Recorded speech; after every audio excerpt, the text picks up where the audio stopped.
Hola amigos, bienvenidos a un nuevo capítulo de MRAP Live en español. Estamos muy contentos de seguir con esta iniciativa con el grupo de amigos desde MRAP en Estados Unidos, con su ONG MRAP Go.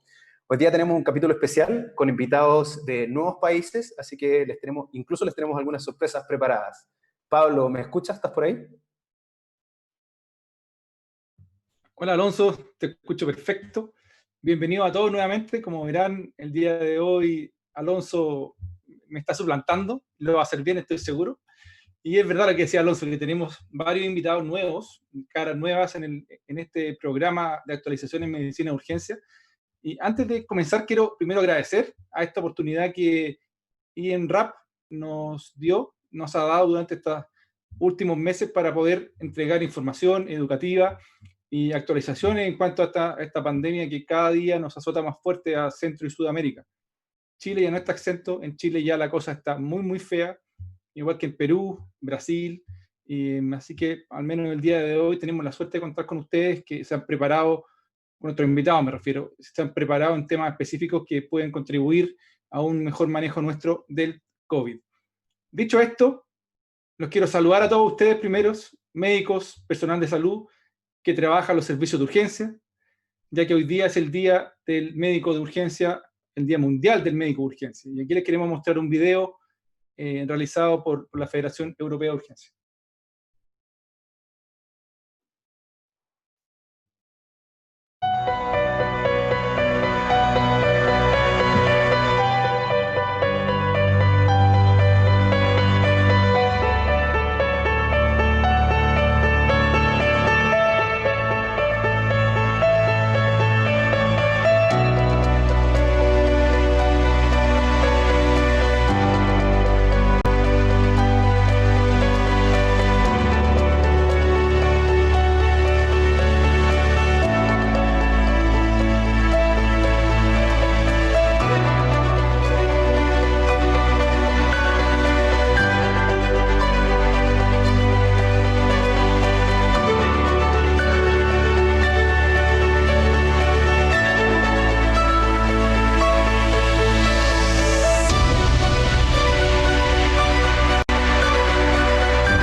Bien, bastante interesante el video de nuestros colegas europeos.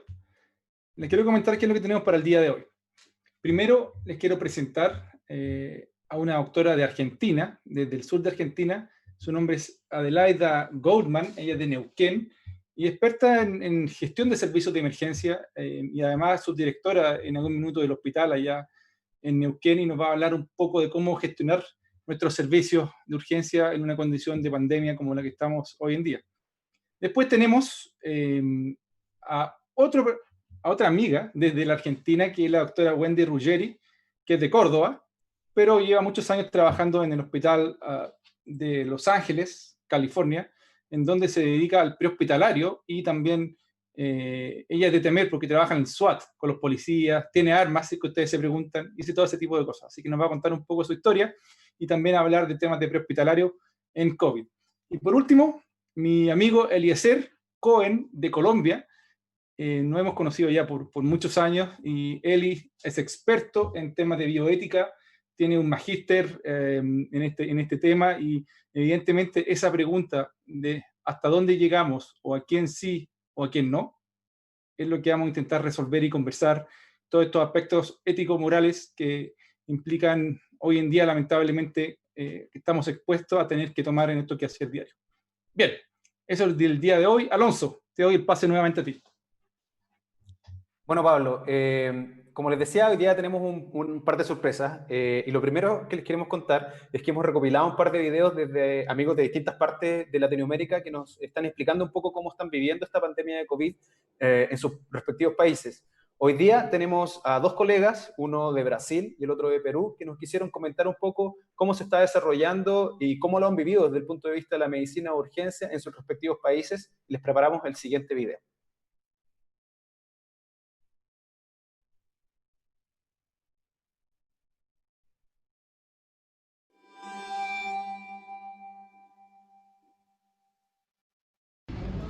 Hola amigos, ¿cómo están? Soy Rodrigo Castillo Schmidt, soy médico especializado en medicina de emergencia. Actualmente actúo en dos hospitales de referencia en la ciudad de São Paulo, uno en la iniciativa privada y otro en el sector público, ambos referencia en nuestra región, lo cual me ha dado posibilidad de ver algunas características especiales de los casos que estamos teniendo en el Brasil actualmente. La situación en nuestro país es bastante crítica, estamos solamente abajo de Estados Unidos en las cifras. En la cantidad de casos confirmados estamos cerca ya de los 350.000 casos confirmados, más de 22.000 óbitos. En el día de ayer, en 24 horas, 965 óbitos confirmados por el COVID-19. Y bueno, algunos números aquí de São Paulo mismo, en nuestra ciudad, tenemos confirmados 80.500 casos y óbitos más de 6.000, con una tasa de letalidad de 7% aproximadamente. Triste, pero nuestras curvas siguen en ascensión, siguen subiendo. São Paulo bastante paralela con el resto del Brasil. La última semana desprendiéndose un poquito, pero no nada importante. Y bueno, en el Brasil nuestra característica de asistencia médica es bastante heterogénea por el hecho de que tenemos tanto medicina privada cuanto la pública. Y lo que se ve hoy en día en el sector privado es una baja cantidad de pacientes muy considerable. Tenemos bastante disponibilidad de vagas, tanto en terapia intensiva cuanto en enfermería, en los apartamentos normales. Y por el otro lado el SUS, que es el Sistema Único de Salud, el Seguro Universal de Salud en el Brasil, está totalmente sobresaturado.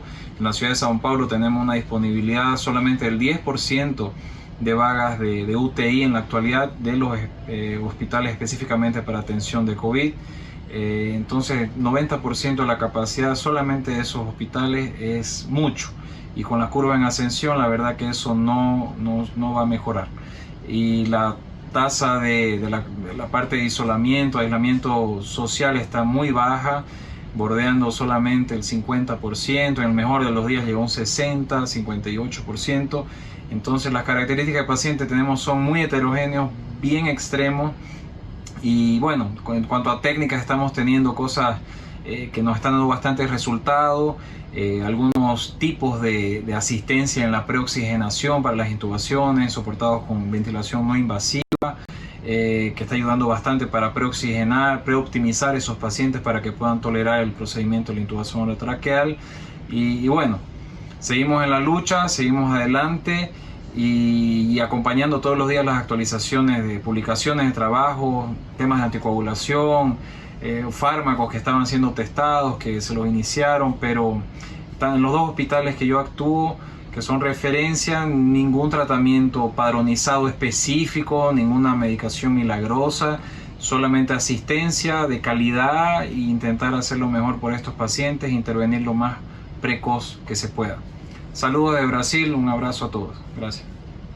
Hola a todos, mi nombre es Jimmy Bonilla, soy médico asistente del servicio de emergencia del Hospital Nacional 2 de Mayo de Lima, Perú. Soy fellow ultrasonido, soy médico emergenciólogo de profesión.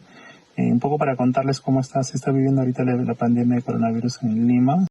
Lima es una ciudad de 11 millones de habitantes aproximadamente, y el Hospital 2 de Mayo es un hospital que está ubicado en el centro de la ciudad, con lo cual somos un centro de atención obligatorio para todos los 11 millones de pacientes que llegan, vienen a cada momento, día y noche.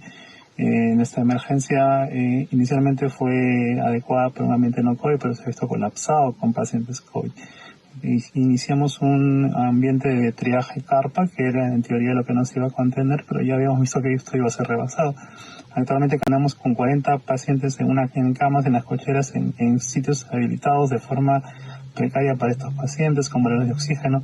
Se buscó habilitar las salas de hospitalización del hospital también. Se han convertido todas las salas de hospitalización en zonas COVID y la emergencia se ha visto obligada a manejar también pacientes COVID, ¿no? Manejamos ventilación mecánica, manejamos mecanismos de alto flujo, algunos ven por ahí. Nos hemos tenido que armar con protocolos de secuencia rápida, protocolos de bioseguridad, que es importante.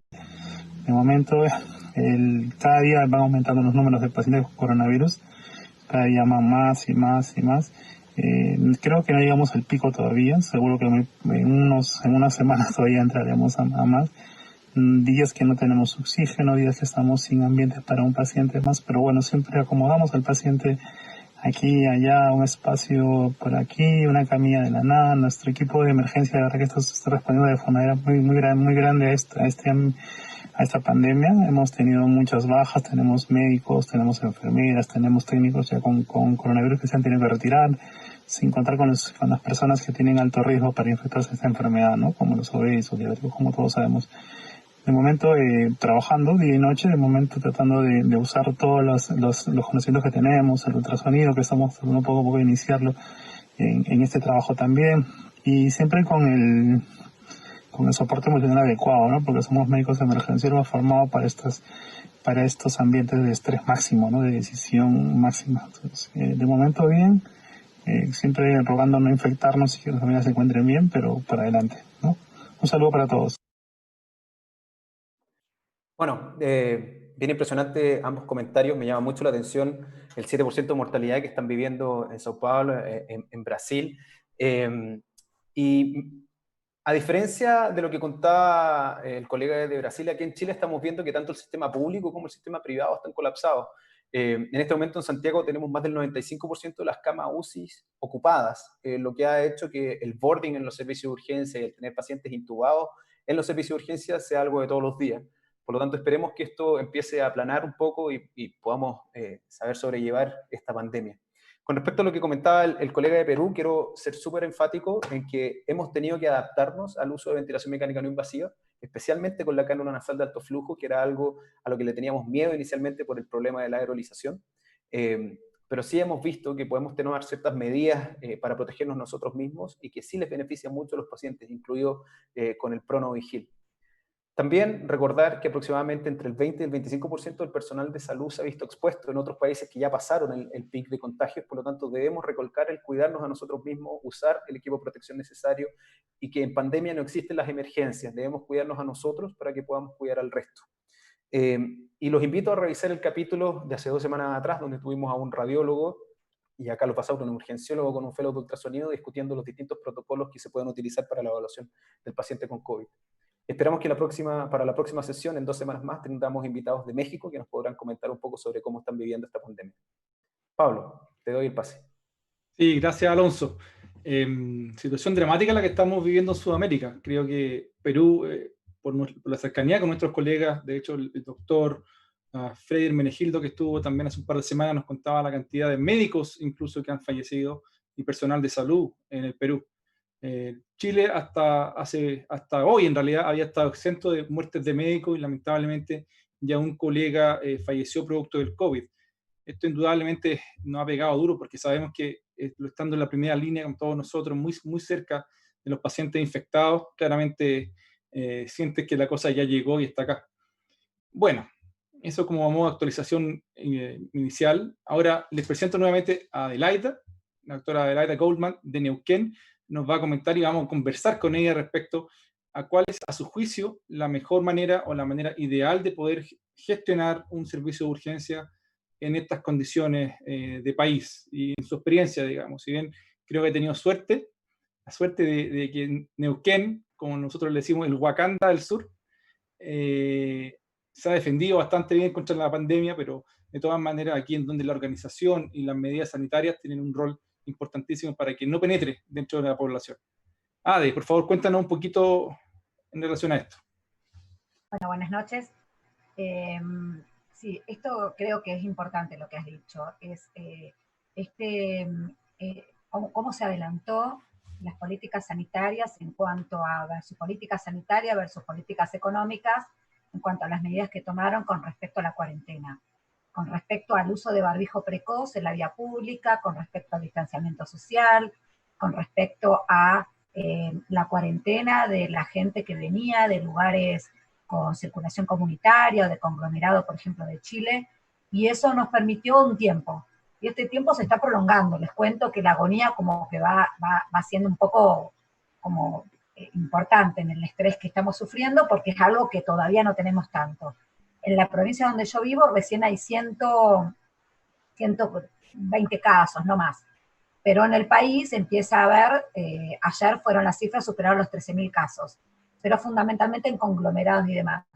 Y eso, este tiempo que tuvimos, y que creo que por ahí de los que están escuchando, por ahí estas conversaciones, y que los tienen y que tienen la suerte todavía de estar a tiempo, es un poco, no sé si quieren, no sé, Alonso, ¿querés poner una diapositiva? Y esto, ¿no? Esto de, primero es pensar qué equipamiento tengo, qué tengo. ¿Tengo lo que necesito para este momento? No solo es cuestión de pedir muchas camas, muchos oxímetros o ver los circuitos de oxígeno que tengo y demás, sino tratar de pensar el equipamiento en función al recurso humano. Una vez que más o menos trato de equiparme todo lo que pueda, incluso con tecnología que a veces motiva bastante, empezar a pensar el diseño del circuito del paciente. Porque en definitiva uno a veces piensa en equipamiento desde el anterior y no piensa en el diseño del circuito del paciente. Esto de lo que le dicen los españoles, que a mí me encanta, es, le dicen el despiste. Ellos le hablan del despiste como que con el pre-triage y el triage, qué pista va a tomar el paciente, entonces dividir los respiratorios y no los respiratorios. Yo creo que en los países donde todavía no hay circulación comunitaria o donde no hay tantos casos, o en las ciudades, creo que hay que trabajar en el circuito del paciente, que aunque después sea toda la guardia y que por ahí uno pueda solo separar en algunos momentos respiratorios y no respiratorios, creo que si estamos atentos al despiste o al diseño del circuito del paciente, hay menos casos de personal de salud infectado, que son la primera línea de infectados cuando empezamos a ver los trabajos con respecto a los primeros casos de COVID en personal de salud. En este circuito, salas de espera aisladas, consultorios separados, cada uno con su equipamiento completo, y en este diseño me permite pensar en un paciente respiratorio y qué tengo que hacer y empezar a pensar en los protocolos. Pero antes de eso, los elementos de protección, ¿no? Y las estrategias de contaminación, que por ahí un poco quería hablar en un ratito. Pensar en el equipamiento, equiparlo, uno a veces empieza a querer un montón de cosas, pero hay que sostenerlo en el tiempo y pensar en la fase. Nosotros, por ejemplo, en nuestra provincia estamos en fase de contención, pero cuando empecemos en fase de mitigación, que tienen estos países, no sé, o por ahí Brasil, ustedes están en Chile, en Metropolitana, o en Perú, creo que si no tuvieron tiempo para esta fase, o si en esta fase no pensaron, los equipos de protección y demás, van a estar complicados cuando tengan que empezar a estar en la fase de mitigación. Los protocolos fundamentales van cambiando, pero eso no significa que vayan cambiando, que no lo podés hacer, ni los podés por ahí distribuir y que los conozcan, ¿no?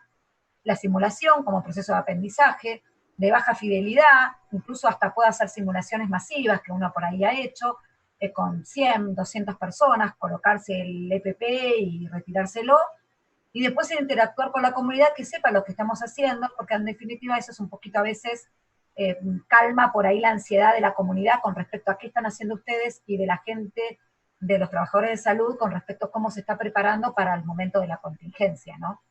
Y por ahí un poco y vuelta a esto, volver a pensar en el equipamiento y continuamente creo que es como un círculo donde tenemos que volver y volver, incluso yo todavía no estoy en fase de mitigación, pero creo que debería haber un equipo pensando en esto más allá del equipo asistencial, porque si el equipo asistencial están pensando en gestión y el equipo de gestión está pensando en asistencial, como por ahí se confunden un poquito los roles y por ahí comienza todo el tema del estrés que está en relación con estas fases, ¿no?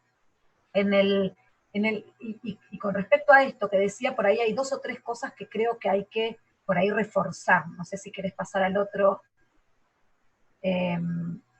Esto, ¿no? Con respecto al equipo de protección. Todos sabemos el equipo de protección, vemos las fotos, lo vamos viendo, Y a mí siempre me llamaba la atención con este tiempo, estos 60 días que nosotros estamos de cuarentena obligada estricta, que casi no hay registros en el mundo de este tipo de cuarentena, en Argentina, pero fundamentalmente en Neuquén. ¿Qué pasa, no? ¿Por qué el mono? ¿Por qué el camisolín? Y bueno, hay un trabajo muy nuevo que salió ahí en el Cochrane, me parece una revisión, y hablan de los diferentes tipos de equipo de protección, es del 19 de mayo, o sea que es bastante novedoso, y habla que no hay evidencia, o es baja o muy baja, que el camisolín sea más, que proteja más que el mono. El mono, no sé cómo ustedes le llaman en diferentes lugares, pero el enterito también. No, para nada, no es uno mejor que otro, todo lo contrario. Si yo no estoy entrenado para quitármelo adecuadamente, en verdad aumenta el riesgo de infección. Otra cosa que esta revisión por ahí dice es con respecto a los diferentes camisolines. Sí se ha visto que el camisolín con los guantes, con lengüetas para agarrar y el guante amarrado al camisolín, ha tenido o ha disminuido el riesgo de contaminación. Y fundamentalmente lo que habla es que hace referencia de trabajos, en verdad ese lo pueden ver en el Cochrane, pero hace referencia de muchísimos trabajos y una recopilación de 21.000 casos, y lo que habla es con respecto a cómo reducir los errores de que los equipos que tienen capacitación presencial con el uso de EPI y han tenido el tiempo de simulación, y en la medida que se incorpora una nueva tecnología, hacen la capacitación y tienen folletos visibles en los diferentes lugares, han tenido menos riesgos de infección. Entonces es esto, si todavía los que tienen tiempo es colocarlo, buscar estrategias no solo de adquirir equipo de protección, sino también en pensar en su decontaminación, colocar folletería y fundamentalmente no buscar algo que por ahí parecemos astronautas, sino asegurarnos que lo que tengamos sepamos colocárnoslo adecuadamente, pero fundamentalmente retirarlo y decontaminarlo después. Esto me parece que de todo por ahí lo que puedo decir en gestiones creo que es bastante novedoso y creo que nos hace repensar en los diferentes momentos, ¿no? Ade, perdona que te interrumpa, ¿te puedo hacer una pregunta? Si bien en Neuquén encuentro que, bueno, la preparación que tú nos cuentas lo están haciendo, y qué bueno, digamos, porque probablemente en muchos lugares no se hizo de la forma que ahora vemos en retrospectiva que se debió haber hecho. Pero pregunta, yo sé que Argentina en algunas partes o en algunas regiones está bastante demandada también. ¿Tú has tenido algún antecedente de colegas de allá o que se sepa cuándo es el mejor minuto, o si existe algún mejor minuto de juntar ambas urgencias divididas, como tú comentaste? Que inicialmente teníamos la urgencia respiratoria y la urgencia no respiratoria, pero ahora el surge o la cantidad de personas que llega a la urgencia es tan importante que ya es difícil empezar a separar por temas de espacio, por temas de la prevalencia del contagio, etc. Mira, los lugares que yo tengo referencia en Argentina, realmente yo creo que como que idealizaron un hospital COVID y un hospital no COVID, y se encargaron de pensar en esa lógica, y creo que fue un error enorme. Creo que sí es pensar, hay hospitales que están preparados en la primera fase para internar COVID y no COVID, pero no existen hospitales no COVID y COVID. Entonces, los hospitales no COVID no separaron el despiste en los servicios de emergencia, no se prepararon, y en verdad no entraron como en el paciente que pensaron que iba a entrar. No entró un paciente respiratorio, entró un paciente con una, por ejemplo, en el Hospital Austral, con una fractura de cadera, que después terminó siendo un COVID, o con un accidente cerebrovascular, y ese error de pensar en un hospital COVID y no COVID no les pensó focalizar la guardia, que sí uno puede decir internación COVID y no COVID de acuerdo a la infraestructura, los equipamientos que uno tenga o el capital humano. Pero en verdad, en los servicios de emergencia, creo que los que se han visto desbordados es que no separaron, no hicieron norias o despistes respiratorios y no respiratorios. Y hay muy pocos todavía desbordados, por ahí el Hospital Fernández en Argentina, hay 2 o 3, pero no son tantos, pero creo que no están preparados con el despiste. De hecho, la mayoría no han tenido despiste. No tienen un lugar afuera, por ejemplo, nosotros en nuestro caso hicimos un tráiler, o una carpa, o una sala de espera separado. No han tenido han pensado más en hospitales COVID y no COVID, y no han pensado en la organización dentro de los servicios y esta dualidad.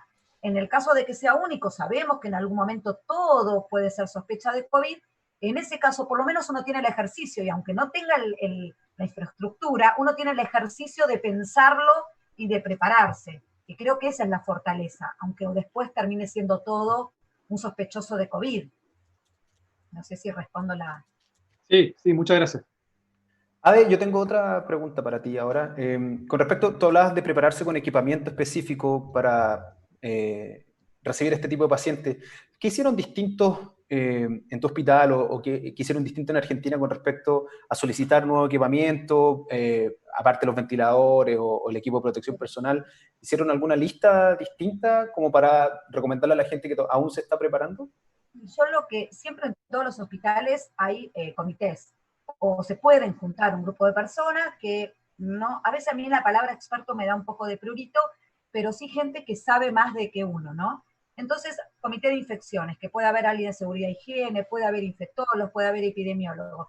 Y creo que estos comités tienen que empezar a funcionar. Entonces, cuando venía alguien con algo novedoso y demás, nosotros le preguntábamos al comité de infecciones, el comité de infecciones hacía una revisión sistemática con una metodología muy precisa, puede usar el GRADE o el que quiera, y nos contestaba sobre realmente eso servía o no servía, más allá de la inquietud.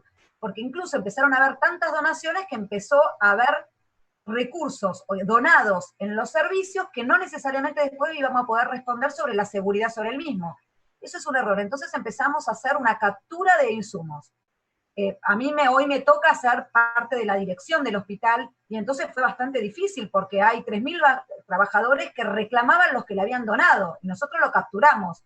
No solo que lo capturamos, sino que devolvíamos los que considerábamos que no había pasado por este comité y demás. Y solo le dimos lo que necesitaba a cada equipo y pusimos un montón de cartelería sobre, de acuerdo a la tarea y a la atención de salud, qué tipo de protección teníamos.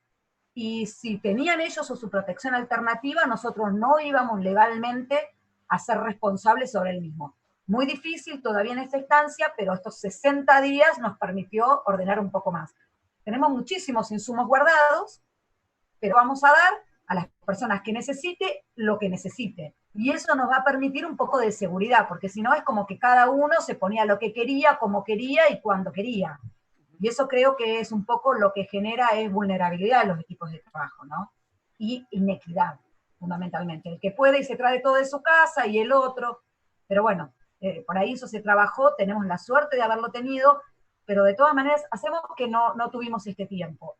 Todavía están a tiempo, todavía se puede ordenar.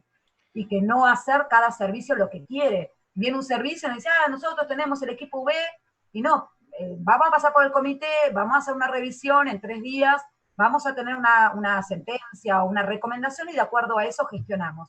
Y estar muy atento a eso, ¿no? Porque si no es como que cada uno lee un paper diferente y hace algo diferente. Y creo que ahí es donde empezaron los trabajadores de salud a por ahí equivocarse, ¿no? Se vestían, se disfrazaban, se ponían lo que querían, como querían, y por ahí yo creo, de hecho hay trabajos, no hay tantos trabajos ni con tanta por ahí fuerza académica, pero seguramente en unos meses los vamos a ver, y es donde más hubo contagios del personal de salud. En los servicios de emergencia, en la primera línea, y en los lugares donde no han hecho este despiste respiratorio y no respiratorio de entrada, ¿no?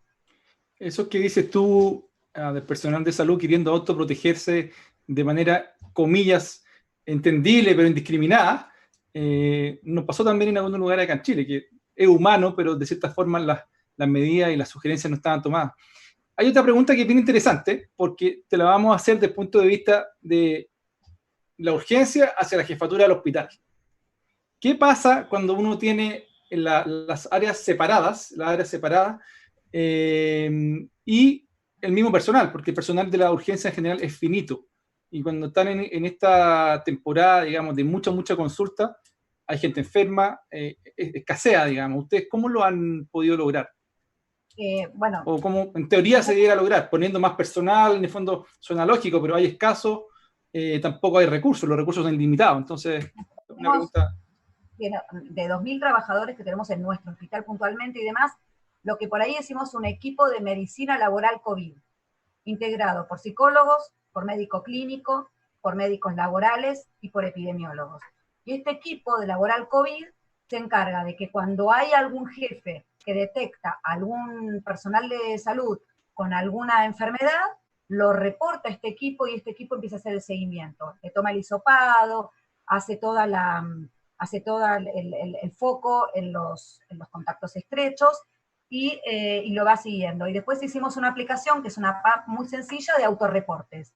Todos los días lo autorreportan y aparte se comunican. Entonces esto es tratar de, y que vean que todo esto existe y demás. La realidad es que todavía ayer tuvimos algún caso sospechoso en algún neonatólogo, pero fue negativo, su señora fue negativa porque es trabajador de otro hospital donde hubo casos, pero la realidad es que lo importante es que vean que hay un equipo que los va a acompañar y que van a hacer foco. Es verdad que los servicios de emergencia son finitos, nosotros, la fortaleza creo que de nuestro hospital y nuestro sistema, como vos decís, de Wakanda, de Neuquén, es que la mayoría no tienen pluriempleo, no trabajan en varios lugares a la vez, y esos también, en la medida que vos tengan los elementos de protección personal, de que vos estés claro con el tipo de contaminación que van a tener, y qué tipo, te permite que vos sabés con quién estuvo cada uno, y podés circunscribir los focos y podés aislar todos sus contactos estrechos. De todas maneras, en todo el hospital, en todo momento, la gente está con barbijo, con distanciamiento,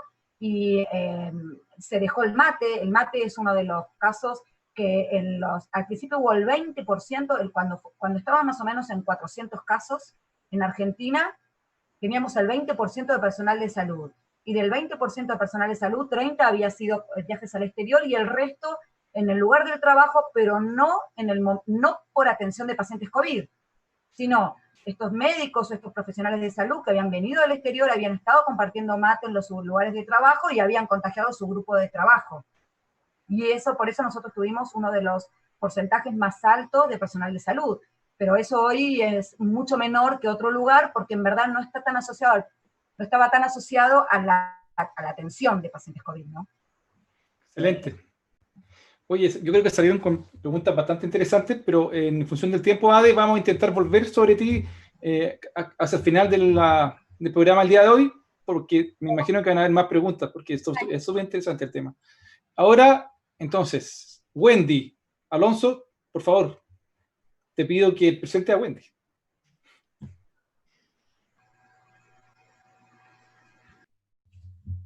Ya, no sé qué pasó ahí. Estaba muteado, perdón. Bueno, Wendy nos viene a hablar un poquito sobre, ella trabaja en Estados Unidos, pero es argentina, y hoy día nos viene a hablar de un tema que no habíamos tocado en los capítulos anteriores, que es la preparación o los cambios que ha tenido el sistema prehospitalario en relación a la pandemia de COVID.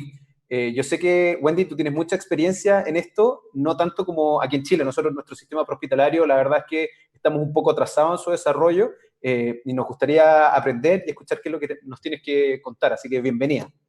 Sí, hola a todos. Dos cosas antes de empezar. Una es mi sueño, ir a trabajar y llevar el mate, y no puedo porque es una distracción enorme. Y dos, para contestarle a Pablo, no porto armas, me gustan, pero no tengo armas en este momento.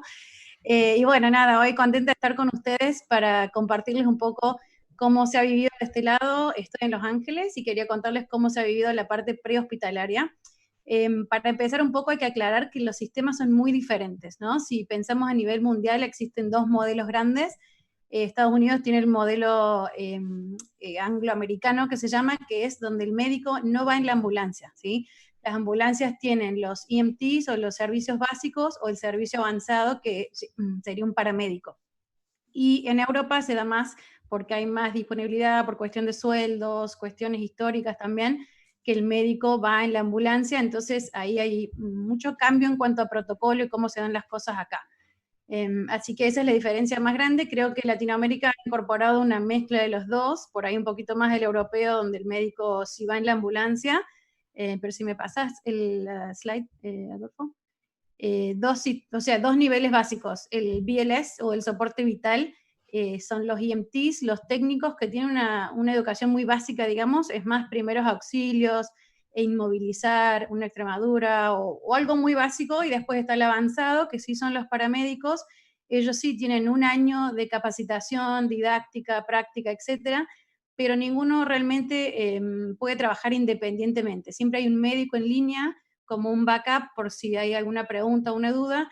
Entonces hay protocolos súper específicos de qué puede hacer un EMT y qué puede hacer un paramédico.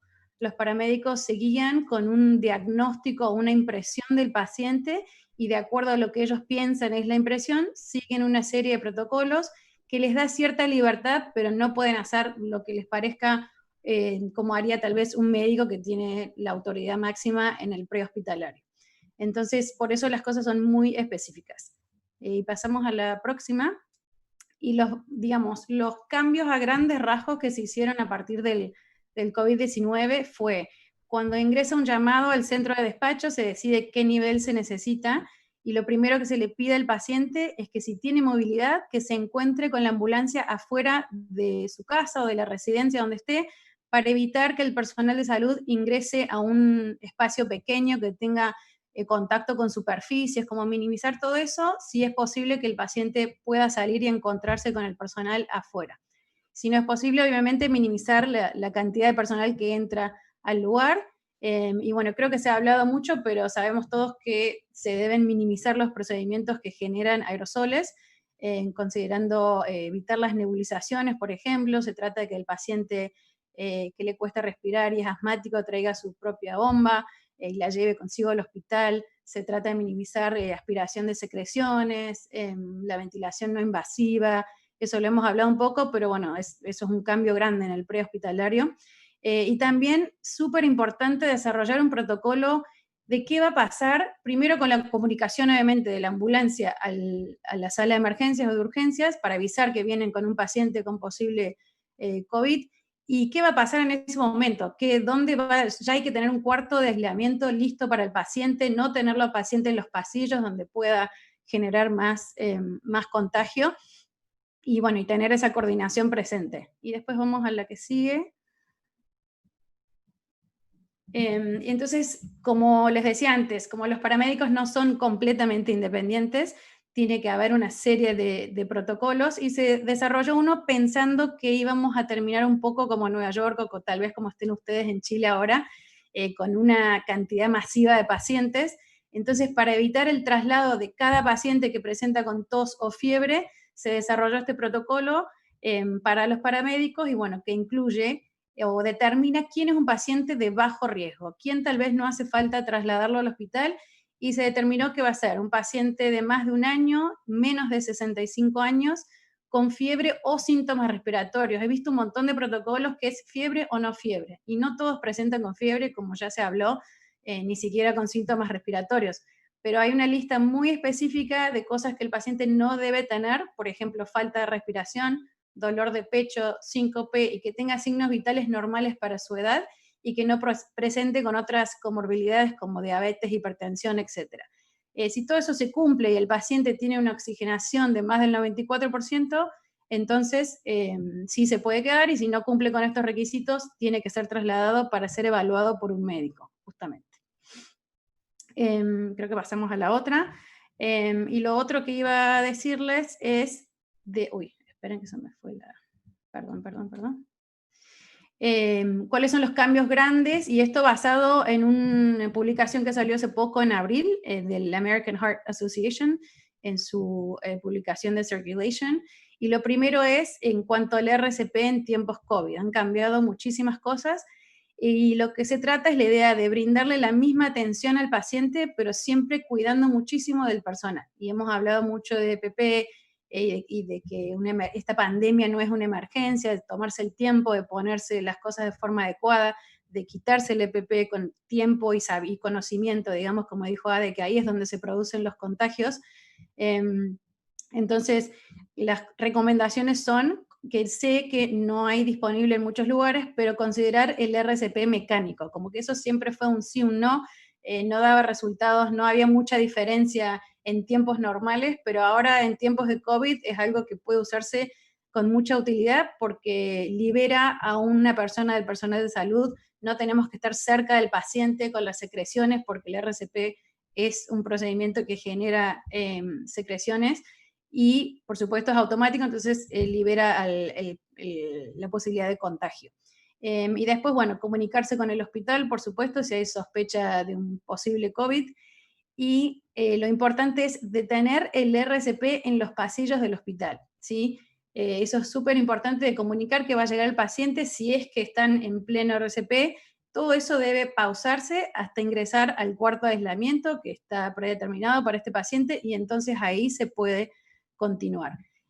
Un concepto más importante que por ahí el otro invitado también va a hablar un poco es de quién o cómo decidimos qué recursos van a quién y si vale la pena una reanimación, si vale la pena por la condición del paciente, por la edad, etcétera. Podemos pasar a la próxima, si querés. La idea es, ya la próxima. La idea es de no hacer que el personal de salud tenga que hacer un juicio moral a quién salvamos y a quién no, o a quién le damos los recursos, a quién no, sino que cuáles son las posibilidades de una reanimación exitosa. Esa es la idea general. Si este paciente le puede llegar a ir bien, por ahí sí, le ponemos todo al paciente y para no hacerlo, digamos, una decisión moral, también se desarrollaron protocolos para eso. Lo que hizo el Condado de Los Ángeles fue determinar que si el paciente se presenta con un paro cardíaco, entonces no se lo traslada a no ser que se recupere la circulación. Y no solo que se recupera la circulación, sino se pueden mantener por 5 minutos, porque sabemos que estos pacientes van y vienen, se les va el pulso, vuelven, entonces hay que recuperar la circulación y poder mantenerla, y entonces ahí se traslada al paciente. En general, ese es el momento donde se pondría la RCP mecánica, porque ya se lo resucitó, tiene pulso, como sabemos que puede volver a caer en el paro cardíaco, se pone el Lucas device o el que sea que estemos utilizando hasta llegar a destino. Wendy, tenemos preguntas. A ver. A ver, la primera, yo creo que Alonso tú quieres hacerla, yo tengo otra. Te cedo el paso, Alonso. Wendy, una pregunta con respecto a lo que tú decías de tener la reanimación por los pasillos de entrada hacia el servicio de emergencia. ¿Eso inclusive si el paciente tiene un tubo y un filtro viral? Si tiene un filtro, no, esas serían excepciones, exactamente. Si tiene un filtro viral y tiene un buen sello, o si es una situación más segura, se podría continuar. Ese es otro punto también, que van a haber tantas interrupciones en RCP, que es lo que no queremos, que por eso es, antes de comenzar todo, hay que pensar si realmente vamos a poder tener éxito o no por la interrupción de trasladarlo a la ambulancia. Suponete que no tengamos un filtro viral, tenemos que volver a interrumpir en ese pasillo, entonces con todas esas interrupciones realmente vamos a poder lograr tener un paciente con buen outcome neurológico, tal vez no.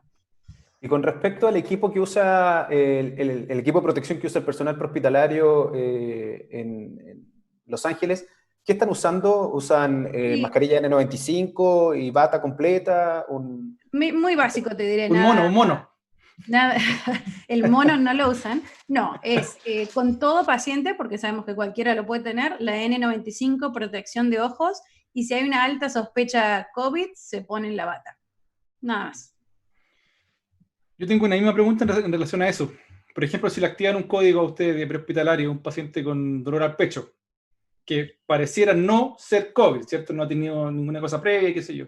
Y ustedes llegan a la escena, ¿están tomando medidas con todos los pacientes del mismo tipo? Me refiero, igual se ponen sus EPP, sus PPIs de fondo. Sí, está todo el mundo con instrucción de ponerse todo.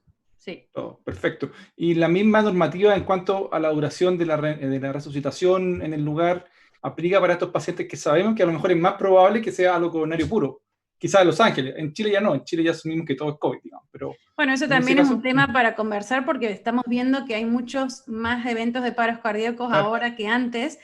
Creo que hay dos razones grandes, razón COVID y razón no COVID. La razón COVID puede ser que sabemos que el COVID afecta al miocardio, sabemos que muchos pacientes están siendo medicados con cloroquina, con acitromicina, que puede prolongar el segmento QT. Entonces puede haber razones COVID de un paro cardíaco, pero también está la otra parte de la gente que tiene mucho miedo de venir al hospital y se la viene guardando y guardando, y nada, termina sus días ahí. Así que creo que hay dos razones grandes, pero en el mundo y acá también estamos viendo muchos más casos.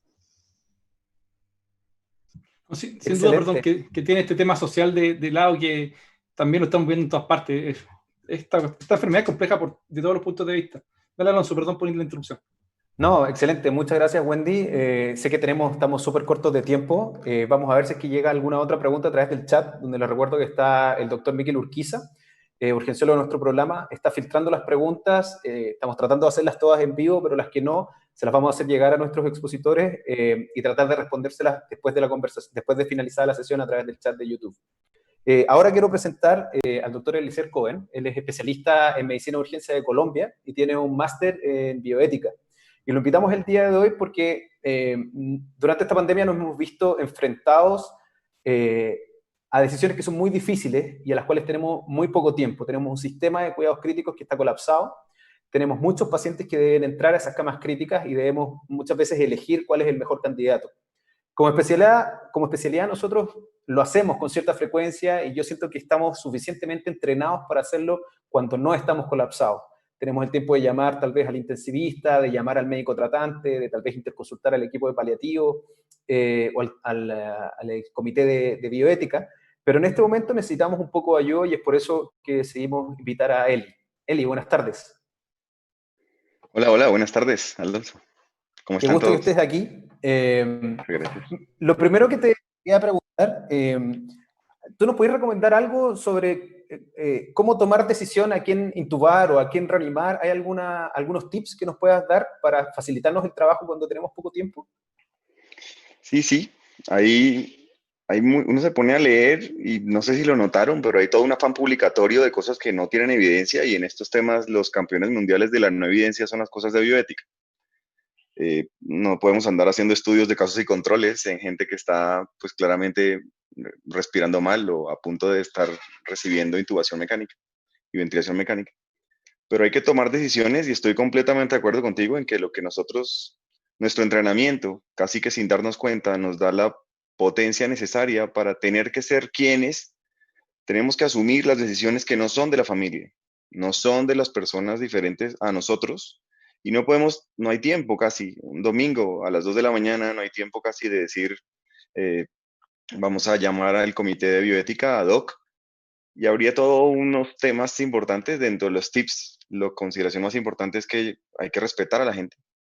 Es tan negativo y tan peligroso hacerle reanimación y ventilación mecánica e intubación a alguien que no quiere hacerlo o que no quiere recibirlo, como dejar de hacerlo a la gente que lo necesita o lo amerita, pues. No podría decir que lo merece, porque no hay forma de decir quién lo merece y quién no. Nosotros no somos juicios de eso, solo somos clínicos.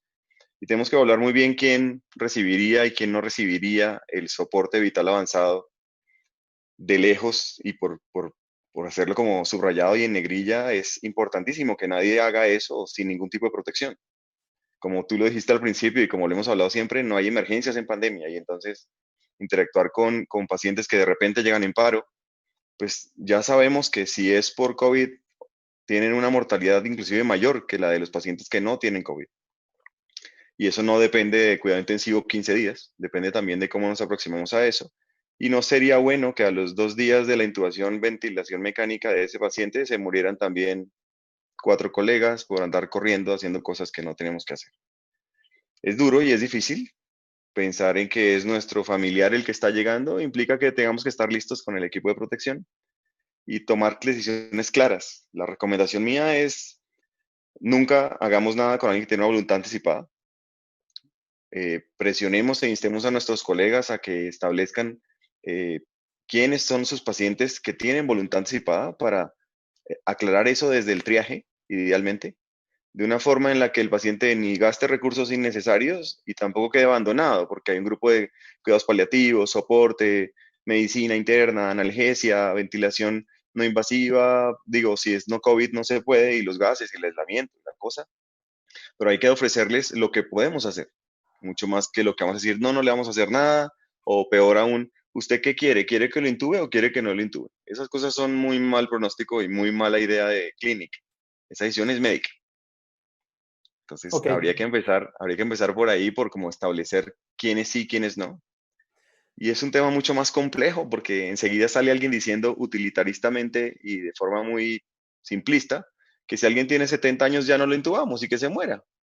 Y pues todos conocemos gente de 35 años que en serio es menos útil para la sociedad que gente que tiene 70. Y ese no es el punto, nosotros no lo juzgamos. Tenemos que establecer con claridad si vamos a basarnos en criterios utilitaristas solamente o si en criterios clínicos, que también podría facilitar la toma de decisiones, como un SOFA o otros elementos de juicio que permitan saber si el paciente tiene un buen pronóstico clínico o no.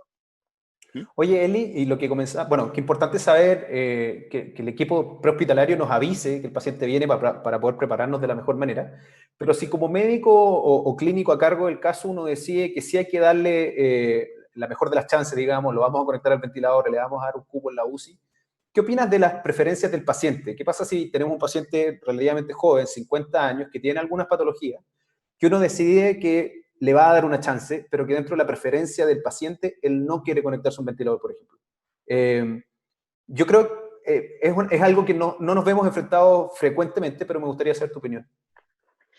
Hay un ejemplo muy bonito y es una muy buena pregunta, y es que si lo pensamos como médicos o como clínicos o personas de salud, por ejemplo, imagínate que le decimos a un paciente que tiene apendicitis que tenemos que hacerle una apendicectomía. Cuando el paciente dice, ok, doctor, nadie llama a ningún psiquiatra, casi que hacemos un consentimiento informado normal porque van a ser sometidos a cirugía. Pero cuando le decimos a un paciente con apendicitis que tenemos que hacer una apendicectomía y él dice que no quiere, es como, oh por Dios, él no es de los míos, le pasa, ¿cómo no va a entender? O sea, casi que consideramos que está loco porque no quiere hacer una apendicectomía. Y entonces hay que llamar al psiquiatra y un montón de cosas que realmente no son ciertas. Los médicos de emergencia tenemos casi que la obligación moral y ética de saber evaluar quién tiene la capacidad de la toma de decisiones. La competencia, o no sé, en mi país y en la mayoría de Latinoamérica, son procesos legales en donde los jueces interactúan, pero la capacidad de toma de decisiones es súper importante para poder respetarle a alguien cosas con las que inclusive nosotros no estamos de acuerdo en la terapia. Hay que preguntarle a un paciente y él debe poder en sus propias palabras, decir que entiende lo que le explicamos, debe poder expresar en sus palabras cuáles son las opciones de las terapias y cómo le decimos las opciones que tiene, digamos, medicina o antibióticos o analgesia, o solamente oxígeno por cánula, o ventilación mecánica, o paliativos y analgesia, y él debe poder explicarlo en sus palabras. La segunda cosa es que él debería poder entender y argumentar de una forma muy bien cimentada, racional para todos, por qué prefiere una u otra y entender qué es lo que va a pasar con cualquiera de las opciones.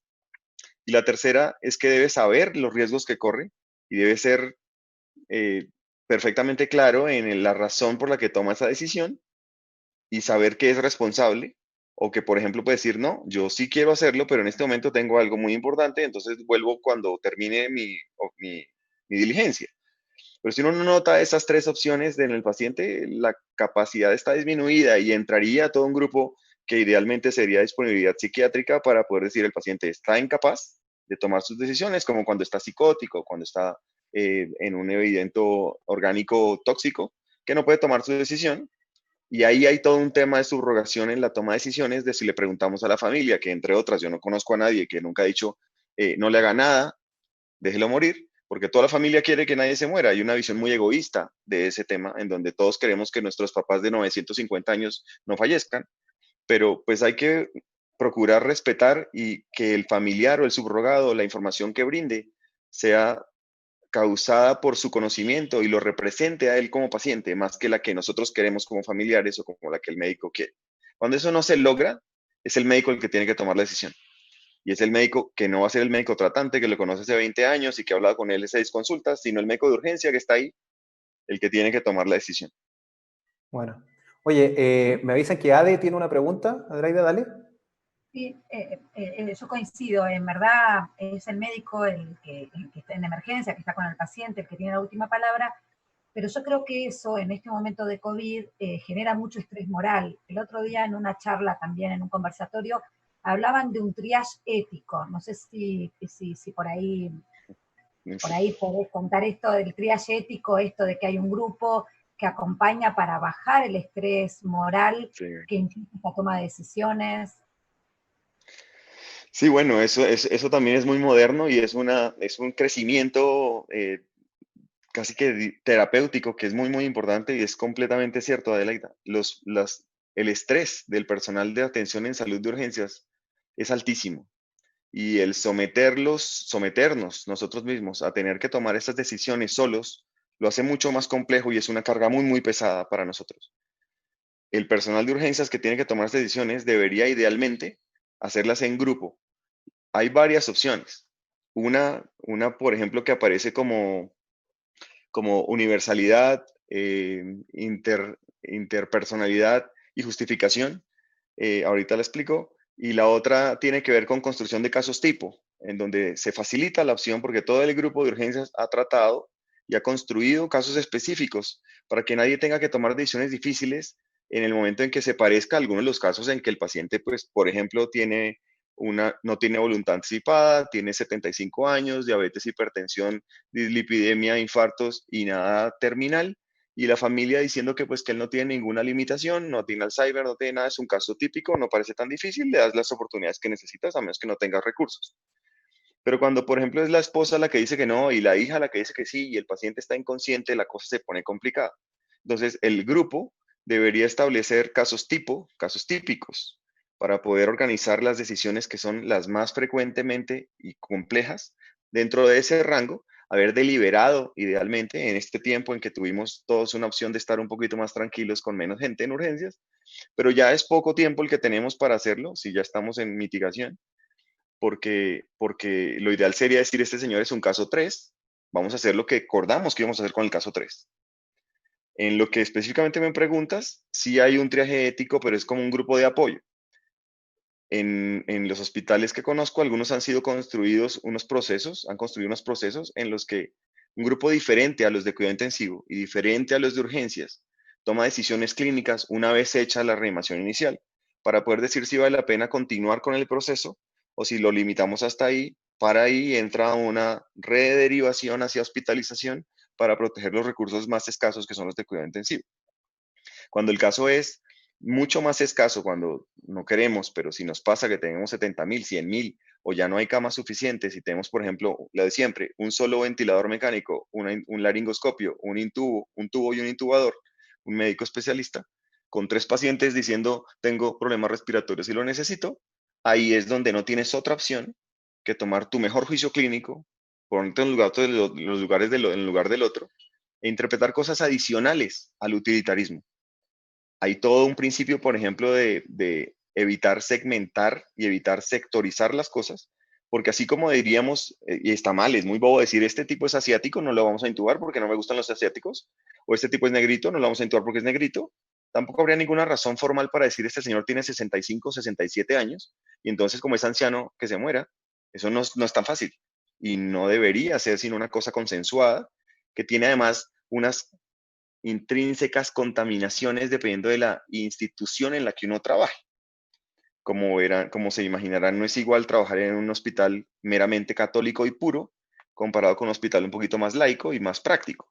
Pero esas decisiones no deberían ser cargadas solamente sobre el personal médico que toma la decisión. Debería haber todo un grupo de soporte, así como habría psicología y habría psiquiatría de apoyo para un debriefing y una deliberación posterior en el proceso de la limpieza, de la emoción cargada que toma el médico cuando toma la decisión. Súper Muy difícil. interesante, Eli. Sí, súper interesante. Hoy día me pasó, yo estuve de turno en el hospital universitario donde trabajo, que se acercó uno de los staff especialistas del equipo de cuidados paliativos y vino a dejarnos su número. Dijo, oye, yo sé que esta cosa se está poniendo difícil, les vengo a ofrecer mi ayuda para que me llamen cuando lo necesiten, para ayudarlos a tomar decisiones un poco más difíciles. Y por último, tomando esa idea, te quería preguntar, sabiendo lo que nos contabas al principio, de que hay mucha publicación o mucha evidencia o distintas opiniones, tú teniendo el punto de vista de ser emergenciólogo y además saber mucho de bioética, ¿cuáles serían tus tips o recomendaciones en tu opinión personal para lo que estamos viviendo hoy con relación al COVID, la escasez de recursos, la escasez de camas intensivos o las decisiones de no reanimar o de no asignar un cupo a uno u otro paciente? Si lo pudieras como englobar en tu opinión personal. Bien, gracias. Yo creo que, por ejemplo, habría que establecer con claridad en el grupo tratante que hay o no hay, yo soy partidario de que no lo haya, pacientes VIP. Tengo un problema con eso. En esta situación, escoger quién va a ser más valioso que el otro solamente porque, no sé, por las 1000 razones que sabemos que prometimos no tener en cuenta para la toma de decisiones, es nocivo para la profesión, nocivo para la sociedad, nocivo para la confianza pública y nocivo para la salud integral de la población. Yo creo que todos somos importantes igualmente, aunque recibamos atenciones diferentes. Y creo que soportar cargas mayores implica tener un poco más de apoyo para ese soporte de cargas. A lo que voy es que estoy de acuerdo en que, por ejemplo, el personal médico, en una situación en la que solamente hay una opción de un equipo, pueda recibir tal vez un poco más de soporte, y no lo digo por mí, lo digo por la capacidad que tiene de ayudar a los demás en caso de que salga adelante. Si la cosa está extrema, las decisiones siempre tendrán que ser tomadas clínicamente. Las decisiones basadas en otras cosas diferentes al estadio clínico son decisiones que siempre son mal juzgadas o que no tendrían ninguna razón de ser. Y la recomendación clara es que, aparte que no hay emergencia de pandemia, todo el mundo use sus equipos de protección y que trabaje en equipo, en consolidar información y deliberar del tema para ponerse de acuerdo y que no sea una fluctuación en la percepción moral de cada uno de si este lo intuvo y este no, y mucho menos la de hacerle a todo el mundo ventilación mecánica, intubación, todo el mundo con ventilación mecánica, intubación, porque eso va a acabar con los pocos recursos que ya tenemos en caso de que esto pues se reviente mucho más. Yo creo que el estándar mínimo es siempre tener la consideración de la probabilidad de salir adelante, de la posibilidad de recuperar su estado previo basal o volver a ser alguien funcional, y en consideración de recursos escasos, la prioridad debería hacerse como, por ejemplo, con SOFA, y decir la mortalidad está muy alta, no tenemos muchos espacios, lo que procuramos darle es manejo médico y no invasivo. Eso hay que considerarlo. Creo que la lucha por proteger la vida en pandemia incluye protegerla de todos, y eso permite tener espacios listos para gente que sí se beneficie de una intervención invasiva como una ventilación mecánica y reanimación. Perfecto, Eli. Muchísimas gracias. Otra vez, muy interesante el tema. Veremos los comentarios a ver si tenemos la oportunidad de invitarte de nuevo. Me gustaría cerrar dando un pequeño resumen de nuestros tres invitados, de lo mucho que nos hablaron, pero de lo que yo rescaté de sus intervenciones. Recordar entonces que deberíamos prepararnos de la mejor manera, simular con nuestro equipo, y con respecto al equipo de protección personal, más no es mejor. Me pareció muy bien lo que dijo Adelaida de que los monos o los enteritos o el tener más equipo de protección nos pudiera proteger más, porque hay que recordar que necesitamos tener un entrenamiento para poner y sacar este equipo de protección, y el momento en donde nos podemos contaminar es en el retiro. Hay que saber dividir qué es lo que necesitamos para este momento, con el que trabajamos día a día, ya sea en simulaciones pequeñas y ojalá en simulaciones de todo el servicio. Con respecto a lo que nos comentó Wendy del equipo prehospitalario, me gustó mucho el mensaje de tratar, dentro de lo posible, que el paciente salga de la casa para poder evaluarlo fuera y no exponernos o no exponer al equipo prehospitalario a que entre a un lugar cerrado donde no sabemos las condiciones que van a tener.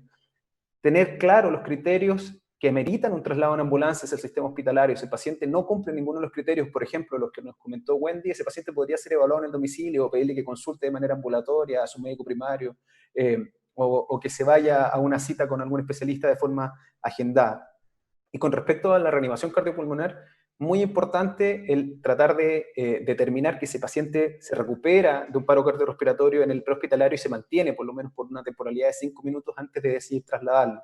Y si es que llega a nuestro servicio de urgencia y no tiene un circuito cerrado, ya sea un tubo con un filtro viral, detener las compresiones para evitar la aerolización y la exposición de nuestro personal hasta que llegue a una habitación cerrada. Y con respecto a la última charla, de lo que nos comentaba Eli, siempre considerar, cuando estamos ante decisiones éticamente difíciles, en una situación de escasez de recursos, considerar la posibilidad de mejoría del paciente que yo tengo enfrente, de su estado basal y de qué posibilidades tiene ese paciente de volver a su estado habitual y de que se pueda ir del hospital en buen estado neurológico y que siga siendo activo, digamos. Y eso lo podemos hacer, no hay una forma estandarizada, según lo que nos comentaba Eli, pero nos podemos apoyar en algún score estandarizado, como pudiera ser el SOFA, cuando no tenemos la posibilidad de pedir ayuda a nuestro equipo de bioética o de cuidados paliativos, etc. En verdad, encontré muy interesantes las tres intervenciones del día de hoy. No sé, Pablo, ¿tú qué opinas? Nada, primero agradecer la paciencia de haber estado con nosotros. En realidad el tiempo se va volando. Me hubiese gustado quedarme conversando mucho con cada uno de ustedes. A mí me gustan mucho el tema administrativo también, así que con las cosas que decía Adelaida son fundamentales para poder haber hecho esto mejor de lo que se ha hecho hasta ahora en todas partes de Sudamérica, sobre todo. Alonso, ¿puedes poner la última diapositiva? Si no la has puesto todavía, que no estoy mirando. De más está decir nuevamente que esto va a seguir andando, digamos, este proyecto de dar tips y de tener estos conversatorios con gente experta en español principalmente en adelante. Y desde la semana subsiguiente, o sea, la semana subsiguiente empezaremos con un programa cada 2 semanas, porque nos hemos dado cuenta que los avances del COVID los podemos ir resumiendo un poquito más para que se queden con las ideas principales, ¿ya? Estamos proyectando lo que es el Corpendium, que es una actualización de muchos temas de medicina de urgencia, pero el de COVID hoy en día está abierto al público. Esa es la página web y está en español para que puedan ir viendo todos los últimos avances o conductas que debemos ir tomando de manera muy actualizada, ¿ya? Así que los dejo invitados a eso. Nuevamente agradecer a nuestro invitado y ahí en Enrap Go, y nos vemos en la semana subsiguiente. Así que por favor, por ahí, por Argentina, Estados Unidos, Colombia, creo que una instancia súper buena y están todos cordialmente invitados para seguir aprendiendo con nosotros. Muchas gracias, Wendy, muchas gracias, Ade, muchas gracias, Eli. Nos vemos en la próxima, que estén muy bien. Bien, muchas gracias.